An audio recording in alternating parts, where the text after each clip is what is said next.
dili lahayd oo adig kow ka siin lahayd nafteeda aad dhaafin lahayd iska fur furiinka wax halka ugu fiican oo labada naf oo bini aadamka lagu badbaadin karo haddii aad furtid qofkan wax uu ka dhimay malaha sababta oo furiinka ilaahay jideeyay Soomaa guurka soo ilaahay u jideeyo furiinkan u jideeyay asagoo ogyahay inuu xun yahay furiinka oo fiicnaan qoys islaam inay kala tagaan haddana in la isfuro ama la kala tago waxay xalinaysaa ama xal iyo badbaado u noqonaysaa naf ilaahay abuurtay oo ilaahay koomkan keenay in adiga goysid ama aad dhibaatadeeda adiga sabab u noqotid ninkaada ha gubin naagtaada ha dilin waa taladayda insha Allah inaad qaadatiin warkiina qoysaska Soomaaliyeed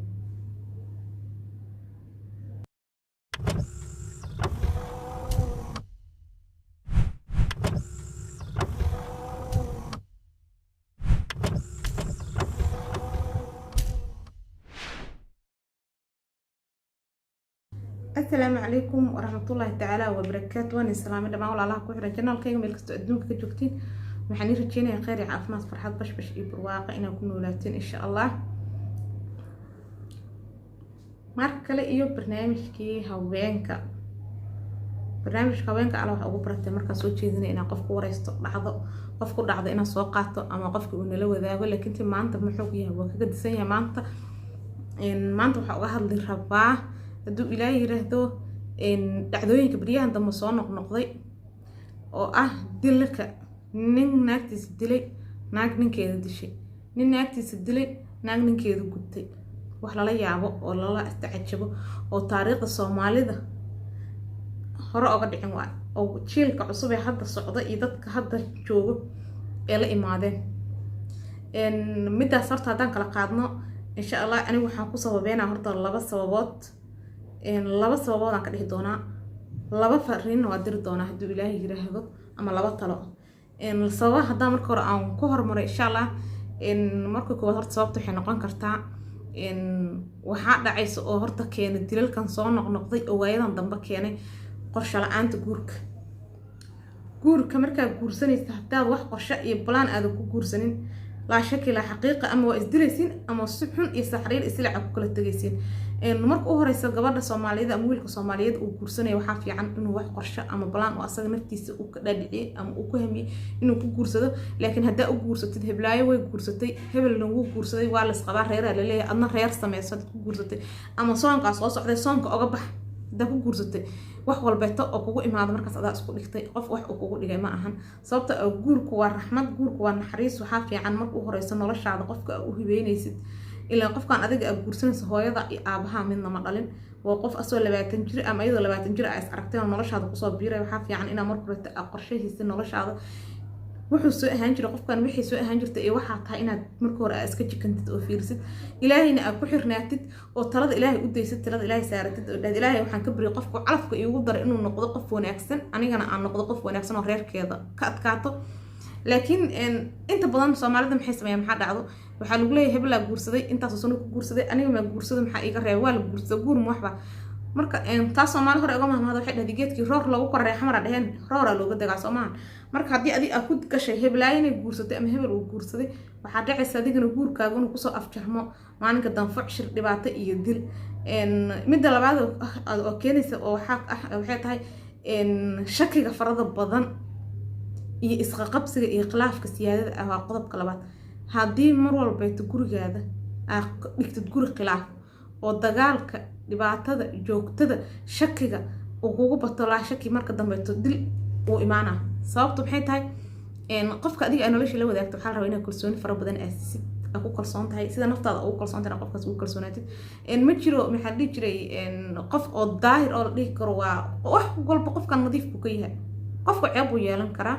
sababta ilaahay baa nasahan ibni aadan baa anaga nahay ibni aadan ceebihiisa iyo maxaa dhigi jiray dambidiis way badan yihiin marka waxa fiican adiga qofkan inaad mar walba aad daba galin oo raacin oo qofkii maanta xaguu maray iyo xagee martay xagee aad waa qayb maseerka waalida kamid ama maseer dadku waxay u yaqaanaan wax fiican laakiin maseer qofka kama seeri kartaa adiga qof jecesho kama seeri laakiin maseerka uu ku saleysnaa inaad heer aad gaartid qofkii uu noloshiisa dhan aad ku soo koobtid qof xaguu maray xagee xaguu aaday telefoonku ku hadlay maxaa waaye yuu la hadlay yuu la fiiriyay maanta xaguu soo maray hada taas nafsadaada maanta ku mashquulisid ama adaba gashid shakigaas farada badan wuxuu keenaa heer wuxuu ku gaarsiinaa marka dambe shaydaan waa wax xun oo qofka adiga kugu diro ama uu wax xun kaa aaminsiiyo laga yaabo nimanka qaar oo balwad hadduu ninkaaga oo kale xataa uu balwad leeyahay wax walba qof balwad hadda adigu waxaas oo dhibaato ah ku soo biso ka shakiso daba gasho dinaanka daba muxuu kugu soo binaa maskaxdiisa uma joogto maaha marka hore horta ka gaashaan inuu qofka nolosha la wadaagaysid balwadiisa wixiisa iska ogaatid oo aadan ku talax tagin even haddii dhacdo xataa inuu qofkaas uu balwad leeyahay qof balwadiisa uu aan ahayn balwad ka xad ka baxdo oo mid in aakhirka ku keenay sida aan arkay falalka dhaca waayadan daba dhacay gabdhaha la dilay oo maxaa la dhihi jiray dilkooda mid walba oo ahaa nin balwad soo isticmaalay ama qamri ha ahaato ama daraagiska noocyadiisa kala duwan ha ahaato dhibaatadaas marka ugu weyn labada qodob inta badan waa labada qodob ay keento degdeg furiinka degdega ah dilka degdega ah dhibaatada degdega ah caqabadaha qoysaska Soomaaliyeed ee la horumari la yihiin marka gabdhaha Soomaaliyeed waxaan leeyahay marka taladeeda u soo jeesanaa marka gabar iyo wiilba ha ahaato labada qodob marka aan kula talinayo waxay tahay horta gabaray ama wiilo qofkan adiga xaaskaaga ama sawjkaaga ah ma ahan qof adiga lagu xiray oo lagu musmaar ahaan lagu nakbiyo qof oo shariicada islaamka isku keentay oo saddex isku keentay sooma hadii ay isfahmi weyseen hadii aan la dabeecad hadii aan la dhaqan kale oo aan la waxyaabaha soo har hadii isfahmi weyseen tartiib idinkoo isku xumaanin oo isdilin oonan ilaahay ka furasho inaan gaarino dambi kabaa'ir in galnaf in la gooyo ama qof la gubo saliid lagu shubo ama qof la dilo naftiisa inta loo qoonsado qabri la galiyo hooyooyin yar yar oo ilmo yar yar ayagoo haystaan umulo ah ama cunug sanad ama 2 sano jir haysta la dilayo wax qalbiga bini'aadamka ama maskaxda ay qaadan karta maahan inaadan dil aadan heer inaad dish aadan gaarsiin qofkii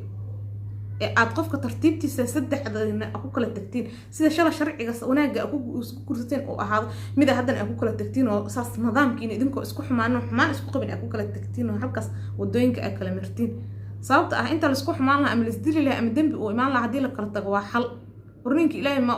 waa xun yahay la furiinka ma fiicna laakiin waa xalaal oo ilaahay noo baneeyay ma ahan xaraam sama sida uu xalaal u yahay guurka furiinka wuxuu yahay xalaal midda labaad oo talada ayada aan siinayo waxay tahay gabdhaha Soomaaliyeed nimankiina shaqada farada badan markay shaqada ka imaadaan ka daaya waxaad arkaysaa ninkii oo ka imaaday shaqo oo maanta dhan soo daalanay ha ahaato inuu baawur ka soo shaqeeyay baawur soo wado darbal soo aha ha ahaato inuu harqaan soo tulay dukaan inuu ka soo shaqeeyay xafiis inuu ka soo shaqeeyay wax doona ka soo shaqeeyay ka imaada saas markuu guriga u soo istaago bay waxay ku bilaabaysaa maanta saas sameeyso maanta kana yeesho telefoon iga maad qaban xagga marto xagga yeeshay markuu horeyso awalan qofkan deji maskaxiisa adiga ma rabtid in lagu buuqo ama lagu shaqo ama lagu qiyaakray waqtiga aad daalanto maskaxiina u daalanta maanta 12 oo ilmahaaga haysato oo ilmaha gurigaaga shaqaysanayso mid marcay midna soo qabanayso midna shaqo u hayso wax siinayso dharkiisa dhaqayso hagaajinayso hadii markay saas u soo istaago oo kugu bilaabo maanta dhan waxa maada qaban maanta dhan waxa ma san telefoon iga maada qaban ma waxa ma tiid kan baatay qoos baatay eray oo kugu bilaabo maskaxdaas ay noqonaysaa way xanaaqaysaa la shaki way xanaaqaysaa maskaxdaada inta kale wax kale iska dhaadhicinaysa marka in tabtinkaas oo kaleeto oo kula mid qofka soo shaqeeyay oo magaalada ku maqan asdin maanta dhan ba magaalada ku maqan maanta dhan xafiiskan la iska fadhiisto lacagta ma la sameeyno waa la shaqeynaa waa la tabcaa maskax rabta soma gaariga naftirkiisa maskax daal jimsi iyo maskaxiyan buu soo daalaya wax walba ay shaqo waa shaqo tan guriga ka haysid iyo tan xafiiska laga hayo sawa wax isdhaamaan malaha marka inaad qofka markuu imaado aadan waqti siisid oo waqti uu qofkaas uu ku nasto ama aad kula hadashid waxaad u haysid ama waxaad ka rabtid ama waxa ka tabanaysid waqtiyo ka badan waxaa jira aad dhihi kartid hay walaal soo fadhiisahay saan ay ugu dhacday saan sameeyay maxay ku dhacday maxay qabataa waa qofka hadduu aqli leeyahay ama qof wax fahmay u yahay ka garbaxaya laakiin waqtiyada aan la isku talagalin in la isla wada hadlo ama aan loogu talagalin in dadka maskaxdooda iyadoo daalanta lagu qayliyo ama lala muranka iska dhaafa waana midda sababaha keena hadda waayadan dambeeto oo dadku ayna fahansaneen wallahi shalay saddex isku kaana keentay ama maxaa dhigani adiga maxaa ii haysaa qof wax ku haya qof aan qof wax u heelin mar haddana wax la isku yeelin guriyana kala joog leedahay min iskursan leeyahay min gurina min wada imaan lahayn soo ma qof aan qof wax u heelin marka jir marka wax waa la isku wada haya dadka naga dhan wax isku heeyna dadka isqaba xaasaska wax isku hayaan qof walba oo wax kala dhaxayaan waxba ku haya marka waxba isku ma heeyni waxba isku ma nihinta farada badan inta iska dhaaftiin gurihiina nidaam iyo ku dhaqda taladeeda waa taas waxa soo kordhay waayadan Ilaahay subhanahu wa ta'ala geesa naga mariyo oo ah in la isdilo ama nafs qof bini aadan waxaan ku gooyin Ilaahay naga haayo in qof dhiigkiisa agala dhiig islaamka wax ka xun baaba jirin in qof dhiigkiisa agashid wallahi wax xun waay diinta islaamkana kuma fiicna ilaahayna kaama cafina dhiig islaam waa waxun inaad dhiig islaan geliheed waxaa fiican iskaga tagtid qofkaas aad duurkaaga ka martid sababta maxaa dembi weyn oon kaa dhaqmayna kuu gelinaya adoo tartiibtaada iska tegi kartid haddii xitaa even aad ka baqayso isleed ilmaha haysaa ilmahaasa qofkaas ugu samraysa ku samirhay mar walbeed wuxuu kugu sameeyay ama wuxuu kugu yeelay dil wax la dhaho wax fiican maaha